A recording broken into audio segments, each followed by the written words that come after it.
সাগর, তুই আমার পুরাতন ছবিতে লাড়াছাড়া দেওয়ার পর রাগে ক্ষোভে দুঃখে আমার গাও ঘামে পানি পড়তেছে, আমি জামা গায়ে দিই। এই প্রতিশোধ আমি না নেওয়া পর্যন্ত আমি থামবো না, থামবো না, থামবো না।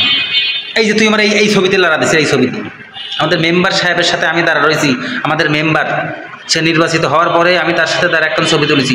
এই ছবিতে আমার কীরকম দেখা যাচ্ছে দেখ, কোনো মানুষের আকৃতি আমার আছে এখানে, মনে হচ্ছে কি যেন আমার আইছি, কি যেন খাই আইছি। দেখ এই ছবিতে কি আমার ভালো দেখা যাচ্ছে?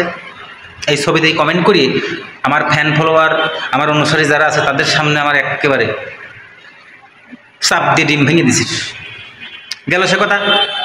তারপর আমার আর একটা ছবিতে তুই কমেন্ট করছিস, আমি এই যে দাঁত বাইকে রয়েছি, আমার এই ছবিতে তুই কমেন্ট করছিস যেমন সেই বড় বড় চশমা, বড় বড় কপাল, বড় বড় চোখ, কি এক বিশ্রী দেখা যাচ্ছে। তুই সেই ছবিতে কমেন্ট করি এই ছবিতে জাতির সামনে তুলে ধরছিস। এর বিচার হবি, এর বিচার হবি।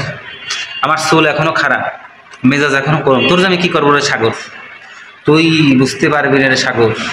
আবার এই যে একটা আমি ছবি, আমি সেই পিএজের ক্ষেত্রে দ্বারাই আমি ছবি তুলছি, ব্ল্যাক কালেকশন করি, টি শার্ট, সেই গেঞ্জিটা কালো, প্যান্ট কালো, জুতা কালো, সব কিছু কালো, মাথার চুল কালো, ঠিক আছে। আমার দেখা যাচ্ছে কীরকম কালো ভূত, কালো বানরের মতো।